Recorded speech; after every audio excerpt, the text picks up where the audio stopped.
પ્રભુ સુખ અને સામર્થ્ય આપે તો એને વાંટવાની વૃત્તિવાળા થાવ. કોશિશ એ કરો કે તમારું સુખ તમારી પાસે તો રહે, પણ એ બધાને વાંટવા માટે પ્રભુનો પ્રસાદ બની જાય. તમે તમારા જીવનમાં આવેલા સુખને જો એવું માનશો ને કે આ મારી મહેનત, મારી બુદ્ધિ, મારી કોશિશથી આવ્યું છે, તો એ તમારા ભોગનું કારણ બનશે. પણ એમ માનશો ને આ ઠાકોરજીની કૃપાથી મારા જીવનમાં આવ્યું છે, તો એ ઠાકોરજીનો પ્રસાદ બની જશે. અને પ્રસાદ એકલા ન ખવાય, એ તો વાંટીને પછી ખવાતો હોય છે. प्रसाद मानीने सुख स्वीकार करो कि ये प्रभु की प्रसन्नता का कारण है, प्रभु मुझ पर बहुत रीझे हैं, इसलिए मेरे जीवन में सुख आया है. और यूं मानकर अपने सुख को प्रभु का प्रसाद मानोगे तो बांटने की इच्छा होगी, और मेहनत का फल मानोगे तो अकेले खाने की इच्छा पैदा होगी. ना ना मारू છે, હું શું કરવા કોઈને આપું? આવો ભાવ ઉપનિષદ આપણને શીખવાડે છે. તેન તક્તેન ભુંજિત થા મા ગૃધ કસ્ય સિદ્ધનમ. ત્યાગ દ્વારા ભોગવ, વાટીને ભોગવ, આપીને ભોગવ. જમાડવાનો જે આનંદ છે એ જમવામાં ક્યારેય નથી આવવાનો. તો આ વૃત્તિ ભાગવતની તો કલિયુગના પ્રભાવ એવા છે. અને કહ્યું કે મંદા સુમંદ બતયો મંદ ભાગ્યા યુપદ્રતા પાખંડી નિરતા સંતો વિરક્તા સ પરિગ્રહ. લોકો મંદ ભાગી થયા છે.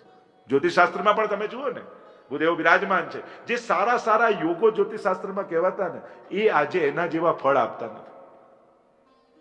એવાને એને જે શાસ્ત્રોમાં લખ્યા છે જે ફળ, એ આજે દેખાતા નથી. લોકો મંદ ભાગી થયા છે. પુણ્ય ઘટે ને તો સદ યુતિઓના પ્રભાવ પણ ઘટી જાય.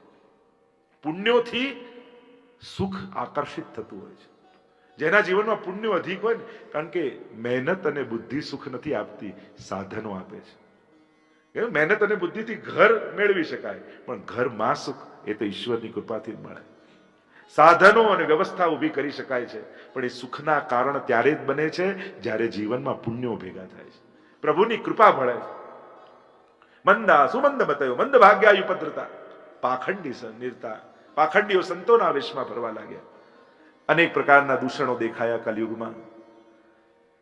અને આ કલયુગના લક્ષણો જોતા જોતા જ્યારે નારદજી પરિભ્રમણ તીર્થમાં કરી રહ્યા છે, સર્વ માર્ગેશુ નષ્ટેશુ કલૌ ચ કલધર્મિણી પાખંડ પ્રચુરે લોકે કૃષ્ણૈવ ગતિર્મમ.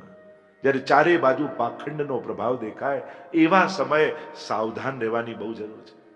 કારણ કે છેતરનારાઓ પણ હવે અપશબ્દો બોલતા નહીં આવે, શ્લોકો બોલતા બોલતા જ આવશે. અને એટલા માટે સાવધાન રહેવાની જરૂર છે. દરેકે બહુ ફાંફા મારવાથી શ્રદ્ધાઓ ગુમાવીને આવીએ છીએ. એના કરતા પોતાની શ્રદ્ધાને ક્યાંક વાવો. વાવશો ને તો ઉગી નીકળશે, પણ વિખેરી નાખશો. કારણ કે શ્રદ્ધા બહુ પ્રિશિયસ વસ્તુ છે. મહાપ્રભુ હરિરાયજી તો વારંવાર શિક્ષાપત્રમાં આજ્ઞા કરે છે, તારી શ્રદ્ધાની રક્ષા કરજે, તારા ભાવની રક્ષા કરજે.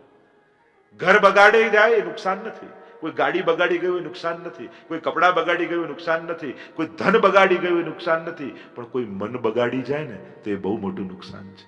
કોઈ બુદ્ધિ બગાડી જાય ને એ બહુ મોટું નુકસાન છે.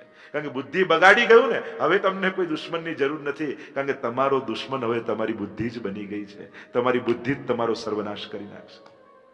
એટલે મન અને બુદ્ધિ બગાડનારા વ્યક્તિઓથી વધારે સાવધાન રહેજો આ સમયમાં.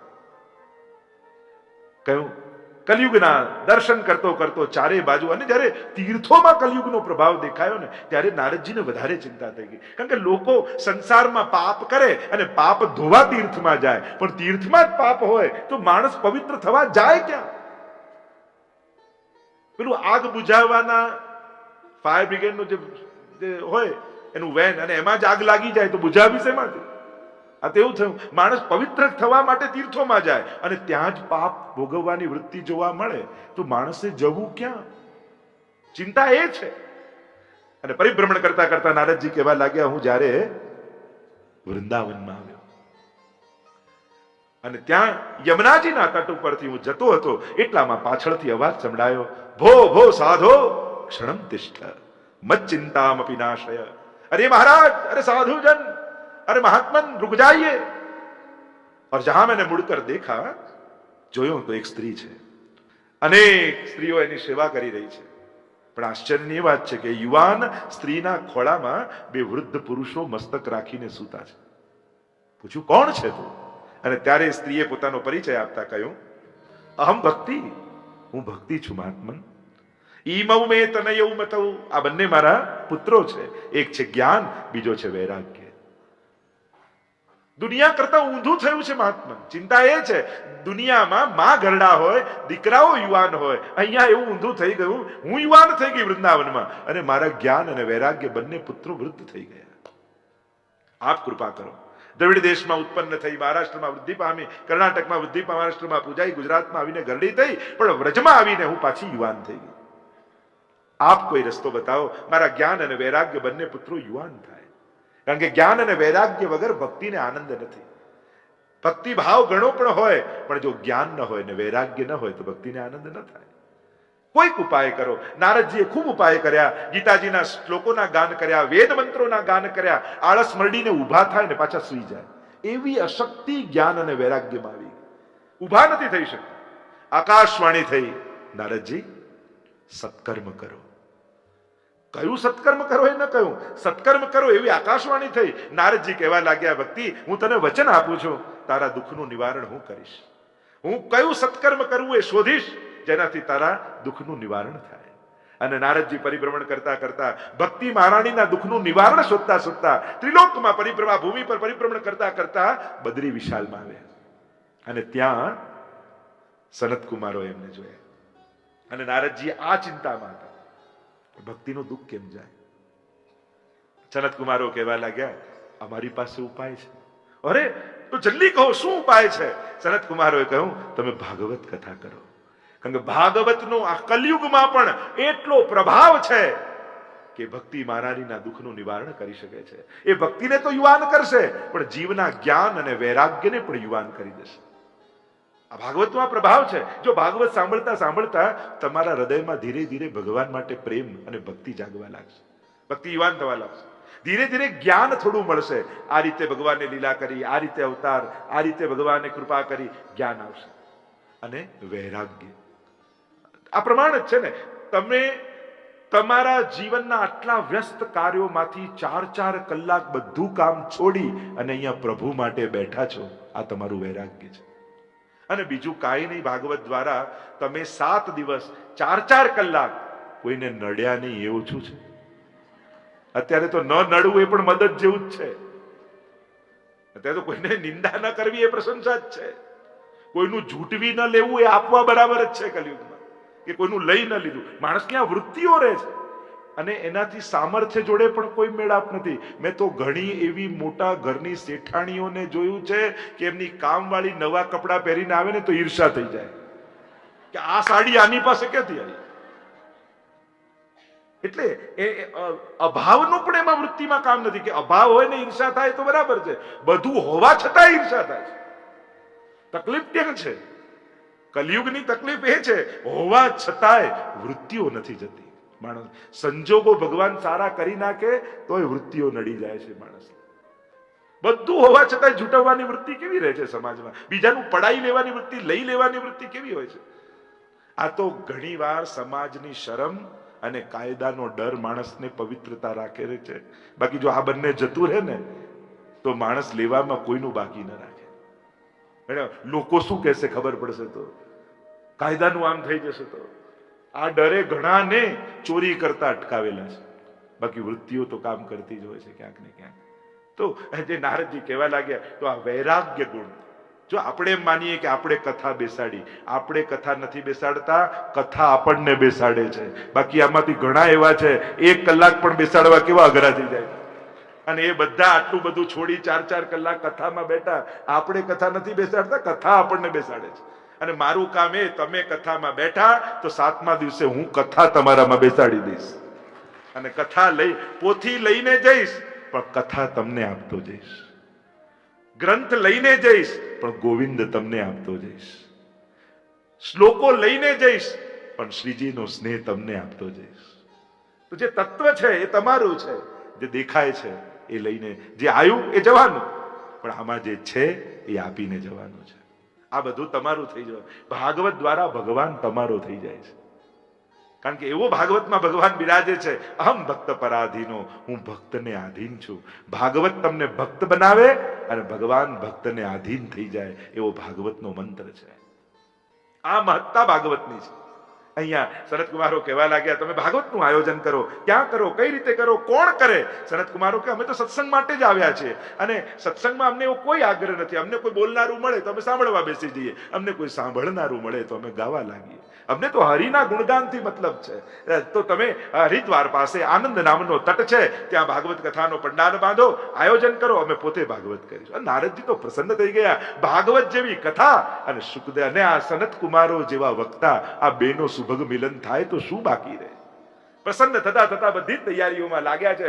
બધાને આમંત્રિત કર્યા છે. નદીઓ, પર્વતો, તીર્થો, દેવતાઓ, ઋષિઓ, મુનિઓ બધાને આમંત્રણ આપ્યું, અને બધા મનુષ્યનો દેહ ધારણ કરી પંડાલમાં આવવા લાગ્યા. આખો પંડાલ ખચોખચ ભરાઈ ગયો, અને વ્યાસપીઠ પર સ્વયં સતકુમારો બિરાજમાન થયા અને ભાગવતની મહિમાને ગાવા લાગ્યા. સદા સેવન કરો ભાગવત કા, કારણ કે આ કથા એવી છે કે આના શ્રવણ માત્રથી હરિ ચિત્તમ સમાશ્રય, એ ત્રિલોકની પાર પોતાના વૈકુંઠમાં રહેનારો પરમાત્મા પોતાનું વૈકુંઠ લઈ તમારા હૃદયમાં આવીને બિરાજી જશે.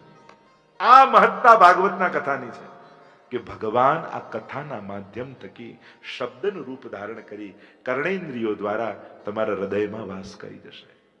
એવી દિવ્યતા ભાગવતની છે. એવો ભાગવતમાં રહેલો ભગવાન શ્રોતાઓને સ્નેહ કરનારો છે. એટલે ગોપી ગીતમાં ગોપીજનો પણ કહે છે, પ્રભુ અમે અબૂધ છીએ, અજ્ઞાની છીએ, અમે કાંઈ જાણતા નથી, અનેક જન્મોથી આપના માટે ભટકી રહ્યા છે. આ જન્મમાં વૈષ્ણવ દેહ મળ્યો, આ જન્મમાં કથાને ગુરુ મળ્યા, તે ભાન થયો હું છું કોનો. અત્યાર સુધી તો સંસારનો માનીને ભટકતો રહ્યો, આ જન્મમાં સમજાયું હું તો ભગવાનનો છું, મારે તો એને મેળવવો છે, એને પ્રાપ્ત કરવા હું ભૂતલ પર આવ્યો છું. અને જ્યારે આ ભાવ થયો, હવે તું કેમ દૂર જતો રહ્યો છે? કથા દ્વારા જીવને ભાન થાય કે છે કોનું. અત્યાર સુધી તો એ ખબર નથી કે આપણે છીએ કોના. સંસાર અને સમાજ આકર્ષણ કરતા રહ્યા, પકડતા રહ્યા, બાંધતા રહ્યા. આ ભાગવત કથાએ સમજાયું તું તો કૃષ્ણનો છું, તું તો ભગવાનનો જીવ છું. અનંત જન્મથી ભટકતો તું હવે આવ્યો, આ જન્મમાં તને ભાગવત સાંભળવા મળ્યું છે.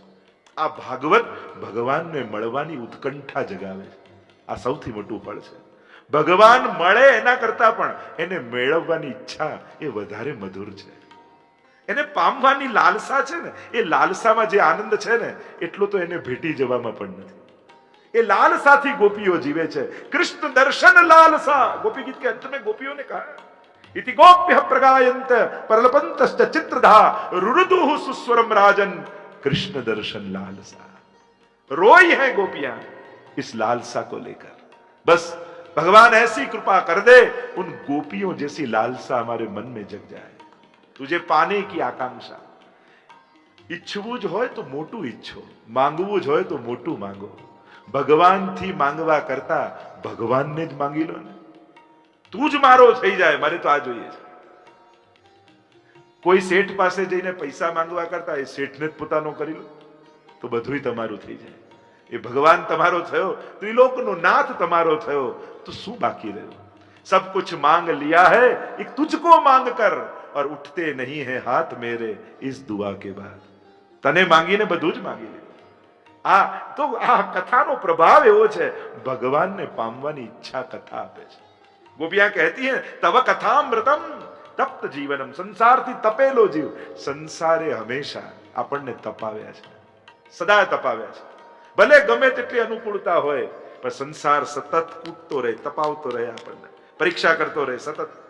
સંસારનો બહુ અનુભવ કર્યો, હંમેશા વિશ્વાસ તોડ્યો, હજી વિશ્વાસ ઉઠ્યો નહીં. અને ભગવાને હંમેશા વિશ્વાસ રાખ્યો, છતાંય વિશ્વાસ બેસતો કેમ નથી ભગવાન પર? આજ સુધી જે કરતો આવ્યો એ આગળ તમારું નહીં કરે? તો ઘણીવાર કહું લોકોને કે તમે એમ ફરિયાદ કરો કે મેં ઈચ્છું ભગવાને ન આપ્યું, સાવ ખોટી વાત. તમે માંગ્યું એ ભગવાને નથી આપ્યું, તમે તો કલ્પ્યું નહોતું ને એવું ભગવાને તમને આપ્યું છે. ઘણા જે આ દેશમાં આવ્યા કે જે દેશમાં સેટલ, ક્યારે એવું કલ્પ્યું હતું કે આવું જીવન મળશે, ભગવાન આવા સુખમાં રાખશે? આ તમે માંગ્યું નહોતું, માંગવાની હિંમતે નહોતી કે આવું સુખ આપજે. જ્યારે જીવનની શરૂઆત થઈ ત્યારે કેવા સંઘર્ષના દિવસો, અને ત્યારે કલ્પના નહોતી કરી કે આવો સુખના દિવસો ભગવાન આપશે. તમે માંગ્યું એ ભગવાને નથી આપ્યું, તમે કલ્પ્યું નહોતું ને એ ભગવાને તમને આપ્યું છે. પોતાના જીવનમાં ડોક્યું કરો. ઠાકોરજીએ ક્યાંથી લાવીને ક્યાં રાખીને તમને રાખ્યા?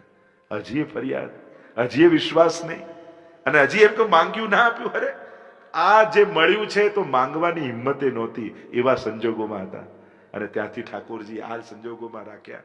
એનો ઉપકાર માનો ને એટલો ઓછો છે, એનો આભાર માનો એટલો ઓછો છે. તો પ્રભુની કૃપાને યાદ કરજો કે એની કેવી કૃપા આપણા જીવન પર છે.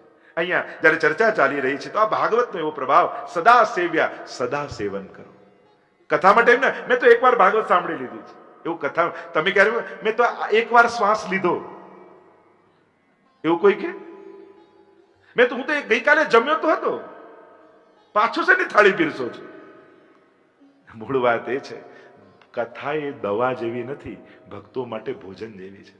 દવા તો રોગ હોય ત્યારે ખવાય, રોગ મટી જાય પછી મૂકી દેવાની હોય, પણ ભૂખ તો રોજ લાગે, જમીને તૃપ્તિ તો રોજ થાય. આ કથા પણ એવી જ છે. આ ભક્તોનો પ્રાણ છે, ભક્તોનો આધાર છે, ભક્તનું જીવન કથા છે. कथा मात्रैक जीविन, भागवत में तो ये शब्द कहा, जो कथा के लिए ही जी रहे. कथा જ જેનું જીવન છે, કથા જ જેના આત્માનો ખોરાક છે, એવા ભૂરીદા જના, એવા ભૂરીદ જનો ભગવાનના ગુણગાન અને યશગાન કરે છે. તવ કથામૃતમ તપ્ત જીવનમ કવિભિર્દિતમ કલ્મશાપહમ, મનના સમસ્ત કલ્મશોને ધોઈ નાખનારી આ કથા છે. એવો કથાનો પ્રભાવ છે કે પાપી પણ આવીને બેસે ને તો પવિત્ર થઈને જાય, એવો કથાનો પ્રભાવ. એવા કેટલા પ્રસંગો, અત્યારે એમાં જતા નથી આપણે, અનેક પ્રસંગો તમને એવા જોવા મળશે જ્યાં કથાનું મહાત્મ્ય ગાઈ રહ્યા હતા. એક આશ્ચર્ય થયું, પંડાલમાં એક યુવાન સ્ત્રી બે યુવાન પુરુષોની સાથે પ્રગટ થઈ ગઈ. બધા કહેવા લાગ્યા કે આ સ્ત્રી કોણ, આ પુરુષો કોણ? ત્યારે કહ્યું કે આ બીજા કોઈ નહીં, આ તો ભક્તિ મહારાની ભાગવતના પ્રભાવથી યુવાન પુત્રો થયા, ગરડામાંથી યુવા અવસ્થા આવી અને જ્ઞાન અને વૈરાગ્યની સાથે પ્રગટ થઈ ગયા છે. પૂછ્યું છે, અમે આખો પંડાલ ભરાયો છે તો અમે બેસીએ ક્યાં? ત્યારે કહ્યું, તમારા બેસવાની જગ્યા મેં શોધી રાખી છે. ક્યાં બેસીએ? તો કે આ જે કથા સાંભળવા આવ્યા છે ને, એ શ્રોતાઓના હૃદયમાં જઈને તમે બિરાજી જાઓ. એટલે કે કથાના પંડાલમાં ભક્તિ, જ્ઞાન અને વૈરાગ્ય આજે પણ પ્રગટ થાય છે, અને જેટલા શ્રોતા હોય છે એમના હૃદયમાં જઈને બિરાજી જાય છે. સકલ ભુવન મધ્યે નિર્ધનાસ્તેપી ધન્યા, અને ભક્તિ સૂત્રોપનદ્દઃ, એ નિર્ધનો પણ ધનવાન છે. કારણ ભગવાન એના પ્રેમના ડોરથી બંધાઈ વૈકુંઠ છોડી ભક્તોના ઝૂંપડામાં આવીને બિરાજી જાય છે. આ કઈ તાકાત છે કે ભગવાન પોતાનું વૈકુંઠ હસતા મોઢે છોડી દે. જો ઘણીવાર આપણો મોટો બંગલો હોય અને એમાંથી હવે કે તમારે ઝૂંપડામાં રહેવા જવાનું છે, તો કોઈ સ્માઇલ કરતું કરતું નીકળે ઘરે, હસતું હસતું નીકળે. આજે તો મજા પડી ગઈ, ચલો આજે ઘર છોડી અને આપણે ઝૂંપડામાં રહેવા જવાનું. કોઈ હસતું હસતું જાય. મારો ઠાકોરજી આવો છે કે જ્યારે ભક્તો પોતાના ઝૂંપડામાં પણ અવાજ લગાવે, હે ગોવર્ધનનાથ, મહાપ્રભુજીની કાનીથી આ પલાળેલી બાજરી ધરી છે, તને તું પ્રેમથી આરોગજે. ત્યારે ત્રિલોકનો નાથ વૈકુંઠના 56 ભોગ છોડી ભક્તોની પલાળેલી બાજરી આરોગવા માટે પધારી જાય છે. એના પ્રમાણ અમારા 84-252 વૈષ્ણવની વાર્તાઓ છે કે કેટલા પ્રસંગો છે. ભલે જેના માથે મથુરાધીશ, મથુરાનો રાજા બિરાજતો હોય, કોના માથે? કે પદ્મનાભદાસજીના. એના ઘરે ભોગ ધરવા માટે કોઈ સામગ્રી પણ નહીં, અને છોલાની ઢગલી કરે. આ દાળ, આ ભાત, આ શાક, પલાળેલા છોડા લઈને આવે, છોલે લઈને આવે, ઢગલી કરે, અને ઠાકોરજી એ ભાવથી આરોગે. અને માથે કયું સ્વરૂપ? મથુરાધીશ, મથુરાનો રાજા, એ વૈકુંઠનો નાથ. અને જ્યારે ગુસાઈજી કહે, મહાપ્રભુજી કહે, એમને કહ્યું કે અરે કે હવે શું કરું, શું પધરાવી દઈએ? ઠાકોરજીને પૂછે છે પ્રશ્ન પદ્મનાભદાસજી કે મારું તો હવે સામર્થ્ય સેવા કરવાનું રહ્યું નથી, આપ કહો તો આપને મહાપ્રભુજીના ઘરે પધરાવી દો, ત્યાં રોજ આપને રાજભોગ મળશે. મારા ઘરે તો કાંઈ નથી, આ પલાળેલા ચણા છે. ઠાકોરજી કહે છે, પલાળેલા ચણા આરોગીશ, પણ મને તારા ઘરેથી કાઢ નહીં, મને તારે ત્યાં બહુ આનંદ આવે છે. અને જેના માટે આવું ગૌરવના શબ્દો પ્રભુ બોલ્યા છે કે જો સુખ મુકુ યશોદા કે વહાં મિલ્યો, वो सुख पद्मनाभ दास तूने मुकु दियो है.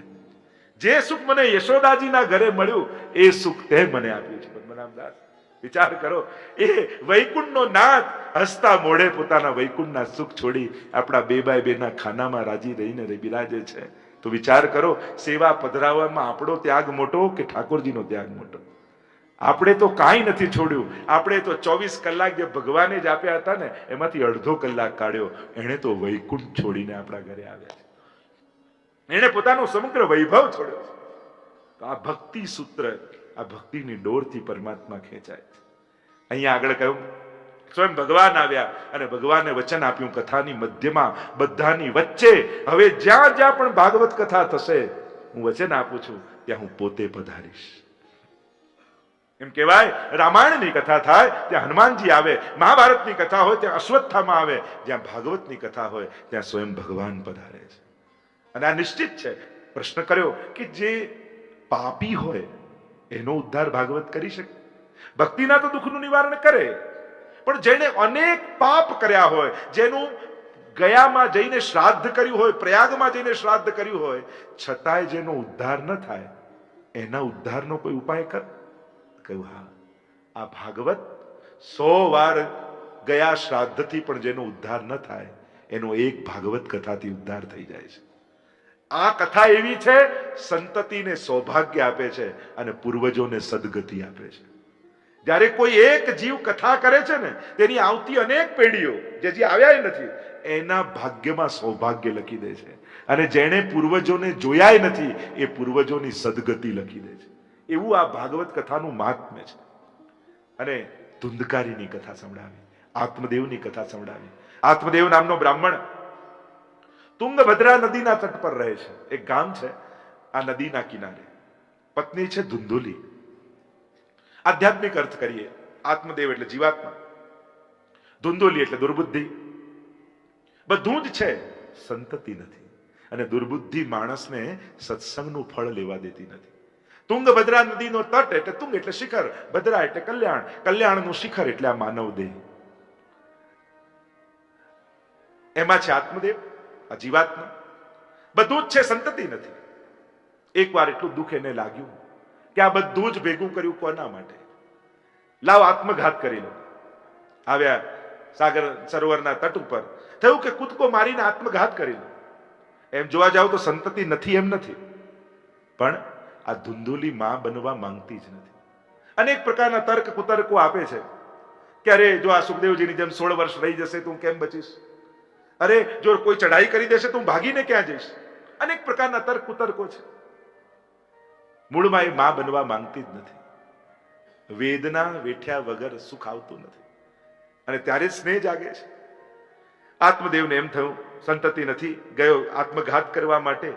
આ જગતમાં સૌથી મોટું પાપ હોય ને તો એ આત્મહત્યા છે. કારણ કે જો તમે તમારી ઈચ્છાથી નથી આવ્યા તો તમારી ઈચ્છાથી જવાનો અધિકાર પણ તમારો નથી. જીવનમાં ઘટનાઓ ઘટે છે, એ બધા સમયાંતરે હોય છે. સમય બદલાશે તો બધું બદલાઈ જશે. અને એટલા માટે કોઈ નાની મોટી ઘટનાઓને કારણે જીવનનો અંત નહીં માનવો. જીવન અનેક અવસરો આપવાનું જ છે. હમણાં સમય બદલાશે એટલે નવા અવસરો સામે આવશે.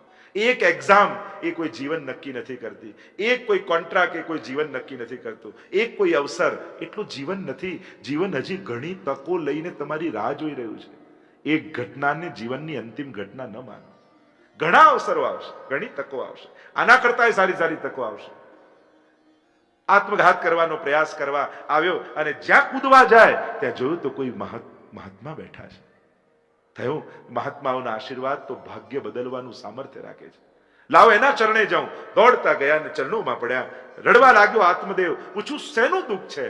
કહું સંતતિ નથી. બાકી બધું જ મળ્યું, પણ કોના માટે? આંખ બંધ કરીને મહાત્માએ જોયું ને કહ્યું આત્મદેવ, આ જન્મમાં નહીં, આગલા 7 જન્મ સુધી તારે કોઈ સંતતિનો યોગ નથી. અને જીવનમાં બધાને બધું મળે જરૂરી થોડી છે. એવું કોઈ કોન્ટ્રાક્ટ કરીને ભગવાન સાથે આપણે આવ્યા છે કે બધાને બધું મળવું જ જોઈએ ના. અને જે તમને નથી મળ્યું એ સમાજમાં શોધી લો. ઘણા એવા બાળકો છે કે જેને માતા પિતાની કમી છે તો ત્યાં અનાથાલયમાં જઈને મદદ કરો. તમારે જો વડીલ ઘરમાં નથી તો ઘણા એવા વૃદ્ધાશ્રમો છે, ત્યાં જઈને મદદ કરો. વ્યક્તિ ભલે ન હોય પણ એ વ્યક્તિઓની લાગણીઓ મેળવવાની દુનિયામાં ઘણી જગ્યાઓ છે. ઘણીવાર સંબંધીઓ ન હોય પણ એ સંબંધની હૂંફ મેળવવાની ઘણી જગ્યાઓ છે. અને બધાને બધું મળી જાય જરૂરી પણ નથી. અને ઘણીવાર ઘણું નથી મળ્યું તો જેને મળ્યું છે એના ઘરમાં જઈને જોઈ લો, એ વસ્તુ મળવાથી એ સુખી થઈ ગયો ના. આપણે જેના અભાવમાં દુઃખ અનુભવ કરીએ છીએ તો જેને વસ્તુ કે વ્યક્તિ મળ્યું છે એને ત્યાં જઈને જોઈ લો, શું એનાથી સુખી છે ના. અને એટલા માટે જે મળ્યું છે ને એને ઠાકોરજીનો પ્રસાદ માની માથે ચડાવી લેવો. તમે હવેલીમાં ગયા હો અને કોઈ મેવાનો થાળ લઈને પ્રસાદ ઉત્થાપનના ભોગનો આપતો હોય અને તમને કોઈ હાથમાં મૂકે તમે કે ના આ કેળું નહીં સફરજન આપો ને તો જમ્યા કહેવાય, પ્રસાદ ના કહેવાય. એ તો જે મળ્યું એને માથે ચડાવી જ લેવાનું હોય. પ્રસાદમાં કોઈ ચોઈસ થોડી હોય. ના મારો રાજભોગ છે તો આજ શાક બનાવજો, બને તો પ્રસાદમાં કોઈ ચોઈસ ના હોય. એ તો જે મળ્યું એને માથે ચડાવી લેવું. એમ જ આ આપણો સંસાર ભગવાનનો આપેલો પ્રસાદ છે. જે મળ્યું એને માથે ચડાવી લો અને એમાં જ પ્રભુની પ્રસન્નતાનું કારણ છે. પ્રયાસ કરજો, મળ્યું છે એમાં સંતોષ મેળવજો. અને આ જ સંસારનું તપ છે અત્યારના સમયનું. અત્યારે કોઈ જંગલમાં બેસીને તપ નથી કરવાના અને કોઈ જંગલમાં બેસવાય નથી દેવાનું તમને. ત્યાં ફોરેસ્ટ ડિપાર્ટમેન્ટ વાળા કાઢશે કે ઘરે જા. તો હવે માણસ ઘરનોય નથી રહ્યો ને વનનોય નથી રહ્યો. અને એટલા માટે જ્યાં જે મળ્યું છે એને સંતોષથી સ્વીકારી લેવું, એ જ આપણા જીવનનું તપ છે. જેવા વ્યક્તિ મળ્યા, જેવા સ્વજન મળ્યા, જે છે બધાને બધું અનુકૂળ ગોતવા ક્યાં જવું. જે મળ્યું એને સ્વીકારતા શીખો. સ્વીકાર જ તપ છે અત્યારના સમયનો. અને આમ વિચાર કરી આત્મદેવ દુઃખી થયો કે હું તો આત્મઘાત કરી લઉં. આપ કૃપા કરો. મહાત્માને દયા આવી, જોડીમાંથી ફળ કાઢ્યું, અભિમંત્રિત કરીને આત્મદેવને આપ્યું, કહ્યું જા તારી પત્નીને ખવડાવજે, ઠાકોરજી કૃપા કરશે તો તારા ઘરે પારણું બંધાશે. ઘણીવાર પ્રયાસો કામ ન કરે પણ કોઈના આશીર્વાદ ચોક્કસ કામ કરે. જીવનમાં ભેગા કરવા જેવું હોય ને તો એ આશીર્વાદ છે. કારણ કે જ્યારે દુર્ભાગ્ય આવે અને આપણું નસીબ પણ આપણો સાથ છોડી દે ને, એવા સમયે ભેગા કરેલા આશીર્વાદ કામ લાગી જતા હોય છે. એટલે બને એટલા આશીર્વાદ ભેગા કરું. તો ઘણી વાર યુવાનોને કહું, તમારો જન્મદિવસ આવે લોકો શેક હેન્ડ કરે, વિશ કરે, બધું બરાબર. પણ જ્યારે ઘરના વડીલો હોય ને એમને કહેજો કે અમને શેક હેન્ડ નહીં, અમારા માથે આશીર્વાદ આપો. કારણ કે હાથ મિલાવનારા દુનિયામાં ઘણા મળશે, માથે હાથ રાખનારા બહુ ઓછા હોય છે. શુભકામનાઓ આપનારા ઘણા મળશે પણ આશીર્વાદ આપનારા બહુ ઓછા હોય છે. અને દુનિયામાં કદાચ કોઈના આશીર્વાદ નકામા જાય પણ મા બાપના આશીર્વાદ ક્યારેય નકામા નથી જતા. જેમ અત્યારના આધુનિક યુગમાં કોઈ બાળકોને કઈ મદદ કરે, કોઈ વસ્તુ લઈએ, આપણે થેન્ક યુ બેટા, થેન્ક યુ બેટા, વારે ઘડી થેન્ક યુ કહીએ. હું તો હંમેશા એમ કહું, થેન્ક યુ કહેવા કરતા એને બ્લેસિંગ્સ કહો, તને મારા બ્લેસિંગ્સ છે. અને યુવાન બાળકોએ કહેવું કે મમ્મી પપ્પા તમારા થેન્ક યુમાં અમને નથી, થેન્ક્સ નથી જોઈતા, અમારે તમારા બ્લેસિંગ્સ જોઈએ છે. કારણ કે તમે અમારો આભાર માનો ને, એ આભાર અમારે કામ નહીં લાગે પણ તમે આશીર્વાદ આપશો ને એ અમારે બહુ કામ લાગશે.